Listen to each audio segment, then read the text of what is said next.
선포하시겠습니다. 찬양 감사드립니다. 어찌하여 이 땅이 황폐하고 질서가 무너졌는지 탄식이 있고 또 회복을 구하는 찬양을 올려드렸는데, 세상은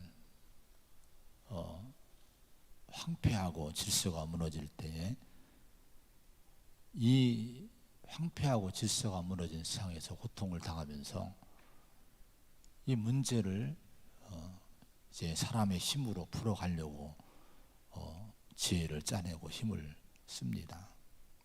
경제의 어떤 정책으로, 어떤 지도자의 출연을 통해서, 아니면 뭐 군사적인 힘이나 어떤 운동을 통해서 문제를 해결하려고 합니다. 근데 성도들은 이 황폐한 모습을 보고 질서가 깨진 모습 볼 때, 오늘 찬양도 들었습니다만, 하나님 먼저 용서해 주셔서 하나님께 기도합니다. 하나님 나라가 임하기를 간절히 소망합니다. 영적으로 이 문제를 접근하고 보는 거예요. 우리 성도는 개인의 문제나 세상의 문제나 이 문제를 만날 때 믿음으로 고민을 해야 됩니다. 그리고 그런 다음에 하나님의 주신 지혜를 가지고 좋은 정치, 좋은 경제적인 어떤 정책, 이런 것들이 나와야 돼요. 하나님 앞에 바로 서지 못하고 세상적인 인간의 그 정책이나 방법으로 한다고 하는 것은 혼돈의 끝이 없습니다. 누구 말이 맞는 거예요? 세상에 있는 사람들의 그 말들이 과연 어떤 말이 맞는 말입니까? 우리는 여러분 참 신뢰할 수 없는 세상을 살고 있어요. 그러나 우리 교회 성도는 하나님을 찾습니다. 그분이 창조주이시기 때문에, 역사의 주관자이시기 때문에 그분을 찾고 은혜를 구하는 겁니다. 그래서 오늘도 제목의 말씀의 제목, 인생의 문제는 믿음으로 풀자는 제목을 하나님이 주셨습니다. 우리 성도는 하루하루 부딪히는 문제들을 가지고, 그 문제를 가지고 믿음의 씨름을 해야 돼요. 믿음으로 풀려고 결심을 하시기 바랍니다. 그게 성도의 삶인 거예요. 근데 믿음으로 풀려고 하면 반드시 하나님이 풀어주셔요. 세상 사람들은 이 방식을 원치 않죠. 이 길을 원치 않습니다. 근데 하나님은 모든 역사를 초월하신 하나님이기 때문에 이 역사에 수없이 증거가 된 일들이에요. 가정 일이나 개인 일이나 어떤 사회적인 일이나 직장 일이나 모든 이 나라나 모든 문제가 있을 때에 우리 성도는 항상 믿음과 씨름을 해야 될 줄로 믿습니다.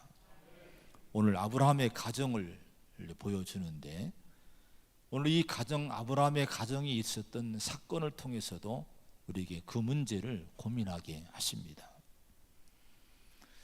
자, 우리 성도가 인생의 문제를 믿음으로 풀어야 되는데, 그러기 위해서는 내 생각으로 결론을 내리는 일이 없어야 돼요. 내 생각으로 결론을 내리기 시작하면요, 믿음의 일은 거기에 세워지지 않습니다. 2절의 말씀을 한번 같이 봉독을 합니다. 2절입니다. 시작. 사레가 아브라함에게 이르되 여호와께서 내 출산을 허락하지 아니하셨으니 원하건대 내 여종에게 들어가라. 내가 혹 그로 말미암아 자녀를 얻을까 하노라 하매 아브라함이 사레의 말을 들으니라.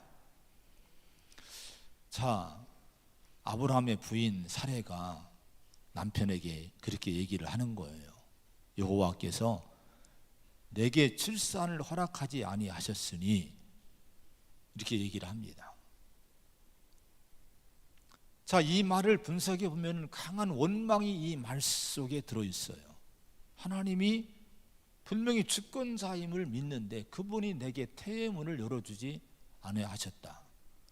내 태의 문을 닫으셨다. 이렇게 원망 섞인 얘기를 지금 하고 있습니다. 그리고 내린 결론이 뭐예요? 이제는 나는 출산은 이제 끝났다. 하나님이 약속을 많이 했지만 그 약속은 이루어지지 않아. 태의 문을 하나님 닫으셨어. 이렇게 포기의 말을 지금 절망의 말을 한 겁니다. 그래서 포기하고 절망하는 가운데 그 대안으로 뭐를 내놨어요? 자기 여종을 자기 남편에게 주는 거예요. 근데 과연 여러분 그렇습니까? 이 사례가 하나님이 사례에게 아브라함 부부에게 자식을 주지 않는 것으로 인생이 끝났습니까? 그렇지 않아요. 나중에 이 사례는요, 후일에 90세의 자식을 낳고 이삭을 낳아요. 그리고 그 이삭이 야곱을 낳아요. 야곱이 12아들을 낳습니다. 그리고 12아들들이 이스라엘 민족을 형성하게 됩니다. 자, 이런 걸 보면은 역사에 그 뒤돌아 보면은 이 당시에 이 사라의 사례의 인간적인 생각으로 결론낸 이 결론이 얼마나 오류인지 잘못된 것인지를 우리가 분명히 볼 수가 있습니다. 여러분, 우리 자신의 인생을 내 생각과 판단으로 너무 빨리 결론 내리지 말아야 돼요. 우리는 그런 오류를 많이 범합니다. 저도 제 인생을 돌아보면은 그런 일이 있어요. 뭐 이대로 뭐 끝난 것인가? 근데 돌아보면 그렇지 않는 일이 너무 많은 거예요. 생각지 않은 하나님의 역사와 일들이 제 삶 속에 나타났어요. 그래서 저는요, 제 인생 끝까지 제 인생을 제가 결론 내리지 않으려고 해요. 저는 기대를 가지려고 해요. 뭐 목사가 무슨 기대를 갖겠습니까? 목회한 일밖에 없지 않겠습니까? 그래도 여러분, 저는 제 인생에 하나님이 하시는 그 일에 대해서 기대를 갖고 제가 결론 내리지 않으려고 합니다. 여러분 인생도 그렇게 살아야 돼요. 지금 내가 환경이 어떻든지 간에, 지금 나이가 어떻든지 간에, 어떤 모습이 있든지 간에 그걸로 내 인생이 이거야, 나 인생은 끝난 거야, 내 인생은 더 이상 진전도 없어, 이런 식으로 이러면 결론 내버리고 살아가는 성도가 되면 안 돼요. 그건 믿음의 사람이 아니란 거예요. 여러분, 내 생각이 우리 안에서, 내 안에서 내 인생의 결론을 내리지 못하도록 늘 경계를 믿음으로 하시기 바랍니다. 그리고 하나님 말씀을 붙들어야 돼요. 그 말씀이 내 인생의 결론을 삼아야 돼요. 하나님의 말씀을 하신 일들이 있으면요, 그 말씀을 붙드셔요.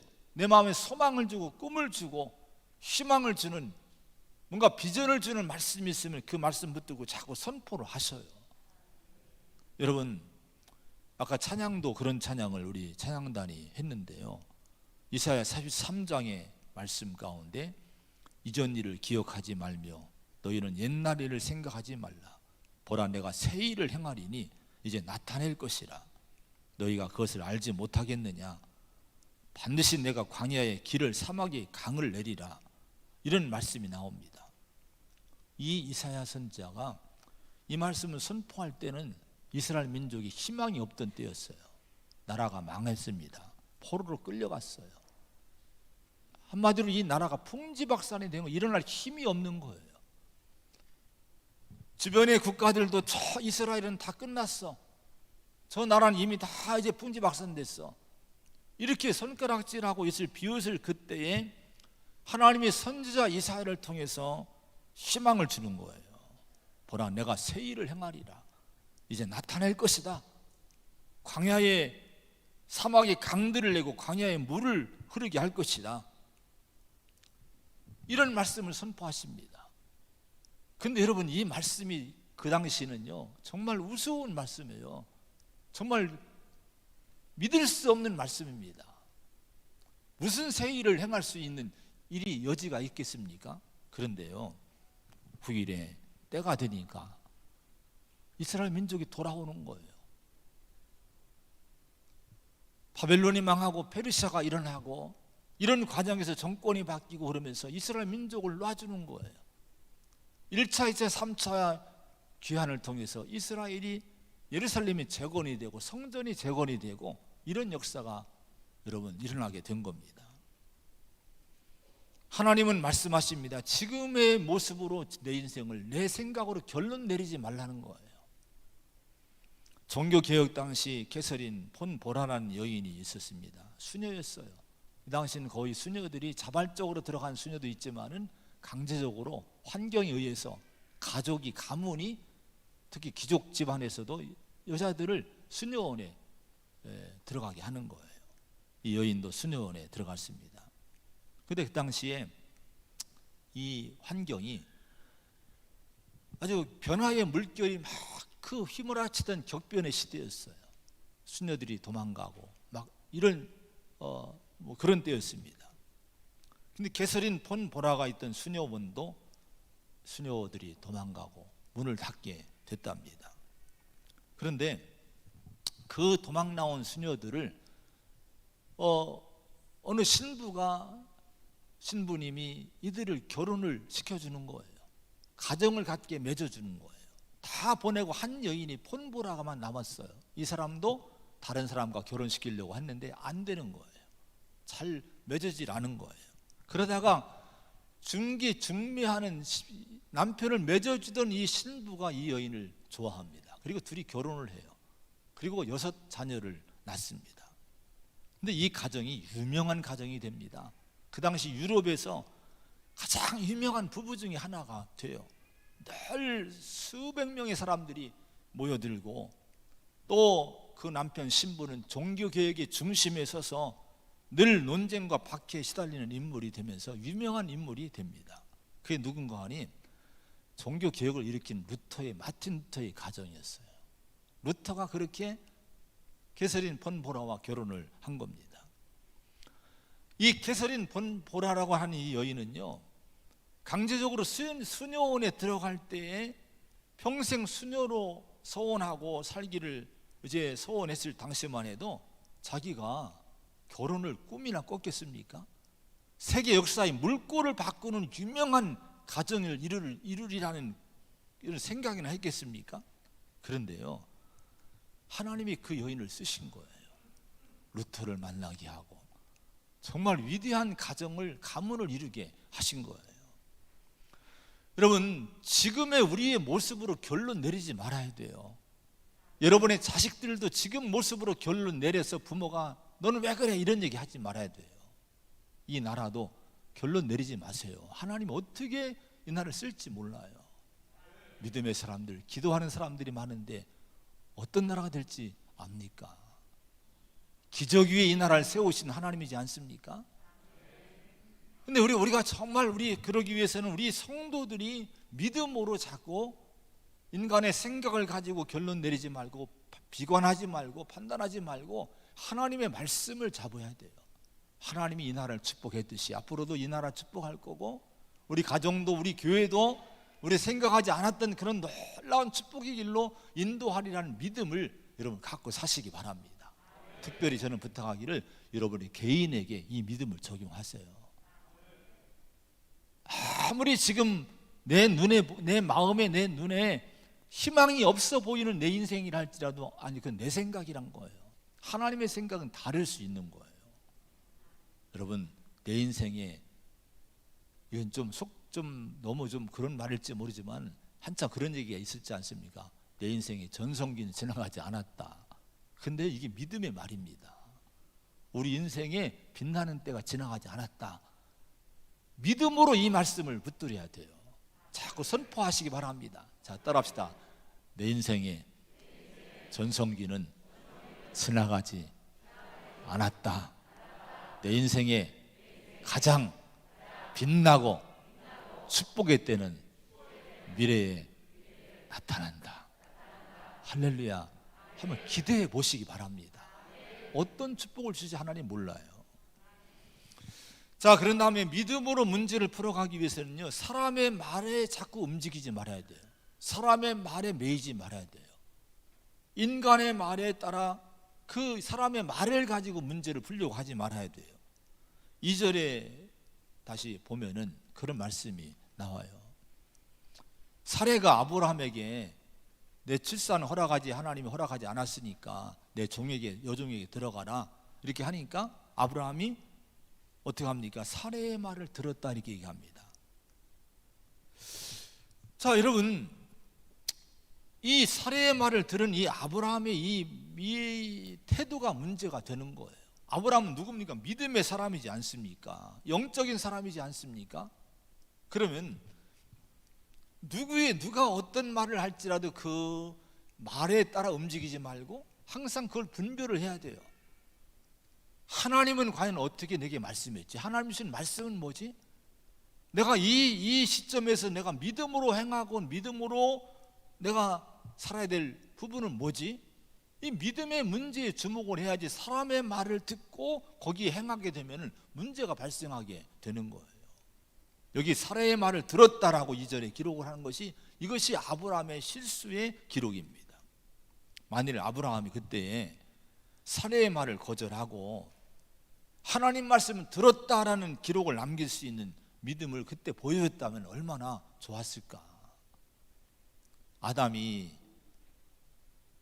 그 사단의 유혹을 받아서 선악과를 따먹은 하와 부인의 말을 들었죠. 그 말을 듣고 선악과를 따먹음으로 죄가 이 땅에 들어온 거예요. 그때 사단의 말이 아니라 사람의 말이 아니라 하나님 말씀을 붙들었어야 되는 거예요.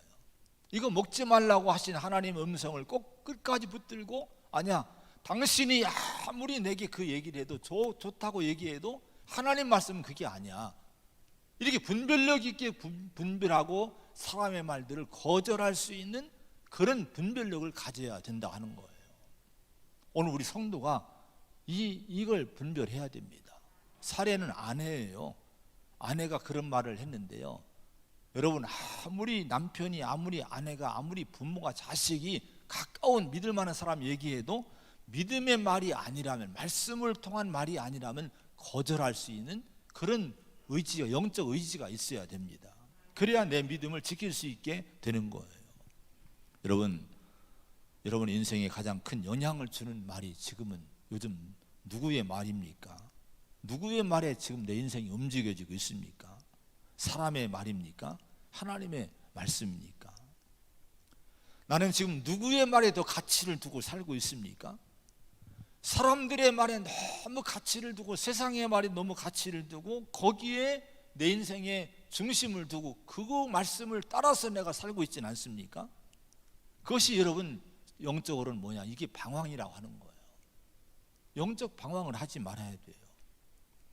특히 고난과 문제와 시련의 때에 우리 성도는 무엇보다도 하나님 말씀을 듣고자 하는 그런 영적인 열망을 가져야 됩니다. 지금 사람들이 수없이 이렇게 말하고 떠들고 있는데 하나님이 원하시는 것이 뭡니까? 라고 물어봐야 됩니다. 하나님의 뜻이 뭡니까? 하나님이 내게 원하시는 말씀은 뭡니까? 라고 우리가 조용히 하나님께 나가서 하나님 말씀을 경청할 수 있는 그런 믿음의 자세를 갖고 인생을 살아야 됩니다.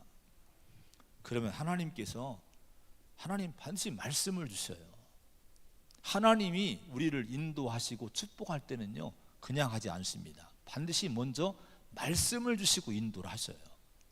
여러분, 하나님이 인도받기를 원하십니까?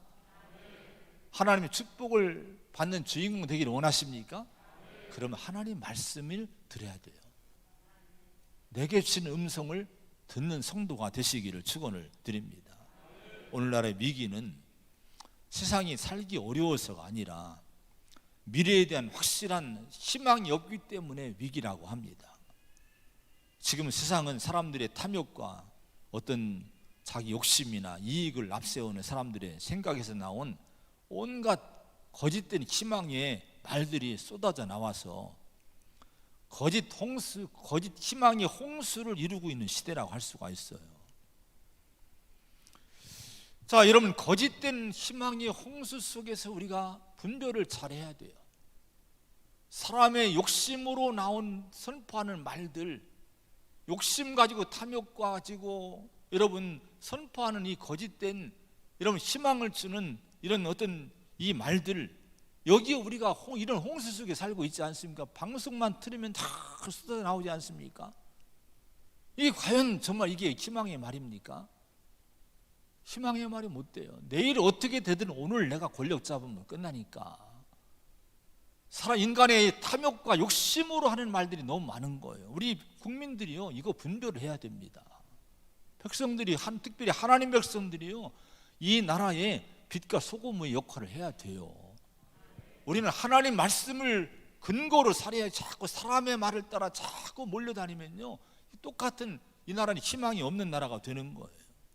또 한 가지는요, 막연한 낙관주의 사고가 문제가 됩니다. 이게 뭡니까? 막연한 낙관주의는요, 잘 되겠지, 잘 될 거야, 뭐 복 받을 거야, 이런 얘기 너무 현혹되지 마시기 바랍니다. 사람의 말로 잘 될 거야?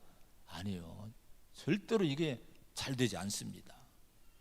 항상 우리는요, 그걸 그냥 막연한 낙관주의를 희망으로 삼아서는 안 됩니다. 우리 성도는요, 분명하게 하나님 말씀을 희망으로 삼아야 되는 거예요. 말씀에 근거가 있어야 희망이 되지 않습니까? 하나님 말씀했다고 하는 이 근거를 붙들고 희망을 삼아야지, 말씀도 없이 믿음 없이 잘 될 거야, 때가 되면 뭐가 잘 되겠지, 이런 막연한 생각 가지고는요, 우리 인생이 진짜 여러분 바른 길을 갈 수 없는 거예요. 월터 브루그만이라는 분이 이런 얘기했어요. 희망에 관한 말은 근본적으로 신학적이어야 된다, 이런 얘기를 했어요. 이게 무슨 얘기인가 하니, 희망을 주는 말은 신학이 뭡니까? 하나님의 말씀이지 않습니까? 영적인 걸 얘기하는 것이지 않습니까? 믿음에서 오는 희망이 여러분 진짜 희망이라고 하는 거예요. 하나님으로부터 오는 희망이 진짜 희망이라고 하는 거예요. 이게 확실한 소망이라고 하는 거예요. 여러분, 이 희망을 붙들 수 있는 성도가 되시기를 축원을 드립니다. 그래서 참된 말씀을 통한 소망을 붙들고 세상에서 사람들이 외쳐대는 거짓된 희망들을 분별하고 그 거짓된 희망들을 폭로를 해야 돼요. 이건 거짓된 거야, 잘못된 거야. 우리가 참되고 영원한 희망을 가르칠 수 있는 성도가 되어야 됩니다. 우리 성도가 있는 곳에는 진정한 말씀을, 바른 진리 안에서의 희망을 갖고 그런 길을 찾고 길을 가르쳐주면서 우리가 믿음으로 인생의 어려움들, 이 사회 국가의 어려움들을 풀어나가는 그런 믿음의 사람들이 되고, 그런 우리 교회가 되어야 될 줄로 믿습니다. 여러분, 인생의 문제는 믿음으로 풀어가야 돼요. 네, 개인의 문제, 가족의 문제 믿음으로 풀어가야 될 줄로 믿습니다. 내 생각을 버리시기 바랍니다. 사람의 말들을 자꾸 여러분 현혹되지 마시기를 바랍니다. 그런 다음에 문제는 또가 뭐가 문제가 있습니까? 우리의 문제 가운데 많은 부분이 인간관계 문제예요. 이 사람과의 문제가 참 우리는 살면서 너무 많이 아픔을 주고 상처를 줄 때가 많아요. 우리를 쓰러지게 할 때가 많습니다. 5절 6절의 말씀을 한번 같이 보겠습니다. 5절 6절입니다. 시작. 사레가 아브라함에게 이르되 내가 받는 모욕은 당신이 받아야 옳도다. 내가 나의 여종을 당신의 품에 두었거늘 그가 자기의 임신함을 알고 나를 멸시하니 당신과 나 사이에 여호와께서 판단하시기를 원하노라. 아브라함이 사레에게 이르되 당신의 여종은 당신의 수중에 있으니 당신의 눈에 좋을 대로 그에게 행하라 하매 사레가 하갈을 학대하였더니 하갈이 사레 앞에서 도망하였더라. 이 말씀 속에는요, 아브라함 가정에 그 당시 아주 무너진 질서가 깨진 모습이 여기에 다 담겨 있어요. 자, 아까 얘기한 대로, 우리가 읽은 대로 지금 자식이 없으니까 사레가 자기 생각으로 결론 내리고 남편에게 애굽 여인, 자기 여종인 하갈을 첩으로 줍니다. 시바지하라고 들여보내는 거예요. 그래서 잉태를 해요. 믿음의 사람인 아브라함이 이걸 거부하지 않아요. 그냥 사람의 말을 듣고 받아들이고 이제 그 하갈을 통해 잉태를 하게 합니다. 근데 하갈은요, 여종인데 잉태를 하니까 바뀌는 거예요. 자기 주인인 사례를 멸시하기 시작합니다. 깐봤다는 거예요. 멸시했다는, 깐봤다는 거예요. 업신여겼다는 거예요. 가볍게 여겼다는 거예요. 그러니 여러분, 사례의 입장에서 얼마나 복통이 터집니까? 얼마나 마음이 상합니까? 여종인 주제에 자기가 잉태했다고 지금 막 큰소리치고 막 애매하고 교만해지고 자기를 멸시하고 무시하고 안주인 노릇하고 이렇게 하고 있는 거예요. 그래서 이 사례는요, 남편에게 아브라함이 화풀이를 하는 거예요. 5절에 보면은 사례가 아브라함에게 이르되 내가 받는 모욕은 당신이 받아야 옳도다, 이렇게 얘기합니다. 이건요, 이런 얘기입니다. 내가 지금 이렇게 저 여종에게 멸시받는 거 당신 탓이라고, 당신 때문에 그렇다고, 당신이 책임지라고 남편에게 지금 따지고 있는 거예요. 그래, 남편은 또 아브라함은 이 얘기를 듣고 어떻게 또 대응을 합니까? 6절에 보면은 당신의 여종은 당신의 수중에 있으니 당신의 눈에 좋을 대로 그에게 행하라, 이렇게 아내에게, 자신에게 화풀이하는 아내에게 이렇게 얘기를 해줍니다. 이게 무슨 얘기일까요? 당신 마음대로 해, 당신 여종이니까 살리든 죽든 죽이든 마음대로 해, 그렇게 얘기를 한 거예요. 얼마나 무책임한 말입니까? 지금 이 아브라함의 가정은요, 지금 아주 질서가 완전히 무너진 무질서한 가정이, 지금 아주 분란이 많은 그 분쟁이 일어나니까 아주 그런 어려운 가정이, 고통스러운 가정이 된 거예요. 왜 이렇게 됐습니까? 다른 이유가 아니에요. 하나님 말씀을 버리고 믿음의 방식을 버리고 살다 보니까 이런 분쟁과 무질서가 가정에 나타나게 된 거예요. 서로 갈등하고 싸우고 멸시하고 무시하고 학대하고 이런 일이 나타나게 된 거예요. 여러분, 믿음의 가정이요, 말씀이 없고 은혜가 충만하지 않으면 안 믿는 가정보다 더 못해요. 겉으로는 믿음의 가정, 믿음의 부부요, 믿음의 가정인데 이 가정 속에 말씀이 중심이 안 되고 믿음이 중심이 안 되고 은혜가 충만하지 않으면요, 더 심하게 싸워요. 믿음의 부부가요, 더 갈등이 심합니다. 더 대화도 안 해요. 밥도 안 먹어요. 이런 일이 믿음의 가정에 일어난다니까요. 교회도 여러분 마찬가지입니다. 성도들이요, 말씀으로 살지 않고 은혜로 살지 않으면요, 이 교회는 실은 더 어려워질 수 있어요. 왜냐하면 한 종류의 사람들만 모인 것이 아니라 온갖, 여러분 직업, 온갖 성향의 사람들이 모인 단체가 교회이기 때문에 이게 은혜가 떨어지면 이 교회는 풍지박산됩니다. 아주 무질서한 여러분 공동체가 될 수밖에 없는 거예요. 우리가 여러분, 그래서 정말 우리 가정이나 우리 교회나 이 영적 공동체는요, 늘 은혜가 충만해야 될 줄로 믿습니다. 말씀으로 여러분, 하나님 말씀이 중심되고 그 말씀을 항상 붙들기를 우리 교인들이 열망하는 그런 교회를 이루어야 됩니다. 그러면 교회와 가정은 문제가 잦아지게 되고 없어지게 됩니다. 그런데 여기 6절에 보면요, 하갈이 학대를 받고 사례 앞에서 도망했다는 말씀이 6절 끝에 나와요. 왜 이 모습을 보여줬을까요? 자, 하갈이 잉태한 몸 상태에서 이미 가족이 한 일원이 됐는데 지금 이 가정을 떠나 도망을 가는 거예요. 사례 앞에서 도망을 했다고 말씀합니다. 자, 이 말씀을 보여주신 그 이유가 여러분 뭘까요? 9절에 보면요, 하나님의 사자가 이 도망가는 하갈을 만납니다. 그리고 이렇게 얘기를 해요. 내 여주인에게 돌아가서 그 수하에 복종해라, 이렇게 얘기를 합니다. 여러분, 도망가지 말라는 거, 도피하지 말라는 거, 인간관계를 그렇게 갈등과 어려움이 있다고 해서 그렇게 포기하지 말라는 거예요. 인간관계 포기하지 말고 네가 다시 돌아가서 해결하라, 이렇게 말씀하고 있는 거예요.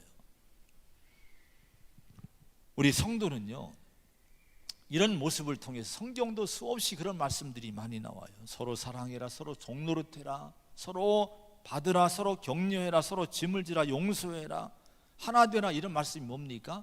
인간관계에 있어서 우리 성도는 믿음의 방식으로 잘 풀어가며 살으려고 하는 거예요. 포기하지 말라는 거예요. 도망가지 말라는 거예요. 야고보 3장 14절부터 보면요, 그런 말씀이 나옵니다. 너희 마음속에 독한 시기와 다툼이 있으면 자랑하지 말라. 이런 것은 위로부터 온 것이 아니고 땅 위의 것이고 정유의 것이고 귀신의 것이다. 그러면서 위로부터 난 지혜는 성결하고 화평하고 관용하고 양순하고 긍휼하고 이런 거짓이 없고 이런 말씀들이 쭉 나와요. 여기서 인간관계를 맺어가는 두 가지 방식을 얘기합니다. 먼저는 땅의 방식, 육신의 방식, 세상의 방식, 사탄의 방식이 있다는 거예요. 이건 뭡니까? 시기하고 다투고 자기중심으로 늘 살아가는 분쟁의 삶입니다. 이건 영적 방식이 아니에요. 그런데 반대로 위로부터 내려온 지혜를 가지고 영적인 방식으로 살아가는, 관계를 맺고 살아가는 사람들이 있다는 거예요. 그 방식이 뭡니까? 늘 관계의 갈등은 있지만은 그 갈등을 거룩하게, 화평하게, 관용하며 양선하며 또 거짓이 없이, 편벽이 없이 화평함으로 잘 풀어가며 살아가는 거, 이게 영적인 성도의 방식이라고 하는 거예요. 자, 오늘 여러분, 믿음이 뭡니까? 믿음은, 이 야고보서 가르치는 것은, 믿음은 인간관계 갈등들이 많이 있지만 그런 인간관계의 갈등 속에서 바르게 잘 화평하게 관용하며 서로 받으면서 바른 인간관계를 맺고 살게 하는 능력이 진정한 믿음이라고 하는 거예요. 만약에 이렇지 못하면, 그러면 이걸 적용하지 못하고 이 인간관계가 바르지 못하면 시기하고 분쟁하고 늘 싸우고 이런 걸로 관계가 끝난다면, 포기한다면 이건 그 믿음은 죽은 믿음이다. 이것이 야고보서의 말씀입니다. 죽은 믿음이 되지 않기를 바랍니다. 인간과의 갈등은요, 가정도 있고요, 형제간에도 있고요, 교회도 있고요, 싹 나가면 너무너무 많아요. 근데 이 인간과의 갈등을 우리는 그냥 딱 자르듯이 너하고 끝나, 포기야, 이런 식으로 도망가는 자세를 가지면 안 된다는 거예요. 믿음의 방식으로 풀어가라는 거예요. 위로부터 오시는 지혜를 가지고 시기와 분쟁으로, 싸움으로 끝내지 말고 정말 화평함으로 결론을 맺도록, 긍휼함으로 서로 양순하게 정말 편벽과 거짓이 없이 진실함으로 좋은 관계를 만들어가는 삶을 살아가는 것이 살아있는 믿음의 성도의 모습이라고 하는 거예요. 여러분, 관계 갈등을 있을 때 포기자가 되지 마시기 바랍니다. 정말 깊이 기도하면서 예수의 마음을 품고 은혜와 믿음으로 풀어가는 성도가 되시기 바랍니다. 마가복음 5장 23절에 예물을 제단에 드리려다가 내 형제에게 원망 들을 만한 일이 있는 것이 생각나거든. 예물을 제단 앞에 두고 먼저 가서 형제와 화목하고 그 후에 와서 예물을 드리라. 얼마나 이 관계의 회복을 중요하게 여기는지 몰라요. 예물 드리는 것도 좋고 예배 드리는 것도 좋지만은 세상에서 좋은 관계를 맺는 일에 헌신해야 된다고 하는 거예요. 그 모습 보기를 주님이 원하신다고 하는 거예요. 여러분, 믿음으로 인간관계 문제를 풀어가는 진짜 믿음의 성도로 사시기를 축원을 드립니다. 마지막으로, 우리가 고난의 그 현장에 빠질 때가 많은데, 고난의 현장에서 하나님은 찾아오시고 고난당한 사람을 만나주시는 하나님이시라고 하는 거예요. 자, 그래서 여러분, 우리는 이 고난당할 때 하나님을 만나는 기회를 삼아야 될 줄로 믿습니다. 7절의 말씀 한번 같이 봅니다. 7절입니다. 시작. 여호와의 사자가 광야의 샘물결 곁 술길 샘 곁에서 그를 만나. 이렇게 말씀해요. 술길, 오해하지 마세요. 술길이라니까 술 생각하면 안 됩니다. 그게 아니에요. 수루라는 수루 광야를 얘기해요. 수루 광야. 수루 광야인데요, 이게 이 수루 광야를 지나면 어디가 나오는 거 아니? 에집트가 나와요. 지형을 보면요. 그럼 왜 하갈이 도망가서 술길 곁까지 갔는 거 아니? 애굽으로, 자기 고향으로 도망가려고 한 거예요. 죽어도 고향 가서 죽는다, 이 마음으로 고향을 향해 가고 있는 거예요. 그런데 학자들이 하갈의 이 행동은 죽음의 행동이란 거예요. 왜냐하면 임신부가, 여인이 혼자 그 옛날에 광야에 이렇게 헤매고 있는 것은 무슨 짐승 만날지, 어떤 악한 도적들을 만날지, 어떤 고난당할지 모른다는 거죠. 죽음의 행위라고 하는 거예요. 이 하갈은 지치고 힘들고 상심되고 슬프고 괴로움 가운데 있던 여인입니다. 그런데 하나님이 그를 찾아와 만나 주신 거예요. 오늘 여러분 힘든 일이 있습니까? 하나님이 찾아와 만나 주심을 믿으시기 바랍니다. 그때가 주님을 만날 때예요. 내가 주님 만나기를 사모해야 돼요. 하나님이 찾아오셔서 9절 10절에 내 여주인에게 돌아가서 그 수하에 복종하라. 그리고 내가 내 씨를 크게 번성하여 그 수가 많아 셀 수 없게 하리라. 이렇게 하나님이 축복을 해주십니다. 자, 이 축복을 해주시는 하나님의 음성을 듣고 하나님을 만났을 때 13절에 이런 말씀이 나와요. 고백을 합니다. 13절 말씀 한번 같이 또 봉독을 합니다. 시작. 하갈이 자기에게 이르신 여호와의 이름을 나를 살피시는 하나님이라 하였으니 이는 내가 어떻게 여기서 나를 살피시는 하나님을 배웠는고 함이라. 나를 살피시는 고난 중에도 고통 중에도 살피시는 하나님이시구나. 이걸 깨닫게 된 거예요. 하나님을 내가 만났다는 거예요. 그래서 거기 있던 샘물의 이름을 부엘라 헤로이 14절에 나를 살피시는 살아계신 이의 우물이란 뜻의 이름을 거기다 전놓는 거예요. 여러분, 이 하갈의 고백은 뭔지 아십니까? 주인인 아브람의 집에서 애굽 여인이 살다 보니까 하나님 이름을 들었어요. 믿음의 삶의 모습을 봤어요. 근데 실제로 하갈은 하나님을 만난 여인이 아니에요. 근데 이 고난 속에서 찾아오신 하나님을 만나고 자기를 찾아봐 주시고 말씀해 주시는 하나님을 경험한 다음에 너무 감격스러워서 이렇게 얘기한 거예요. 나도 하나님 만났다. 나도 살아계신 나를 살피시는 하나님을 만났다. 이런 신앙 고백을 여기서 한 거예요. 여러분, 우리 모두를 하나님은 찾아오십니다. 어떤 고민이 있고 어떤 어려움이 있으면 그때 하나님이 여러분들 찾아가시는 거예요.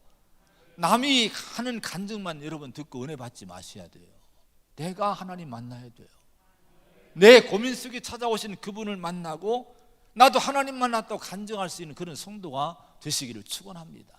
아까 예배 전에 나의 등 뒤에서 나를 도우시는 주 찬양을 많이 불렀어요. 일어나 걸으라 내가 새 힘 주리니. 이 나의 등 뒤에서를 만든 최용덕이라는 이 분이요, 그 낙심과 실망 가운데 영적 침체를 만났을 때입니다. 그때 좌절감이 몰려왔대요. 하나님 나를 버리신 것이 아닌가. 근데 그 고민하는 밤에 하나님이 찾아오셨어요. 그리고 그런 말씀을 주시더래요. 야, 나는 너를 떠난 적이 없어. 네가 나를 배신하고 등지고 도망가는 그 자리에서도 나는 너의 등 뒤에서 한 번도 너에게 눈길을 뗀 적이 없다. 이런 얘기를 해주시더란 거예요.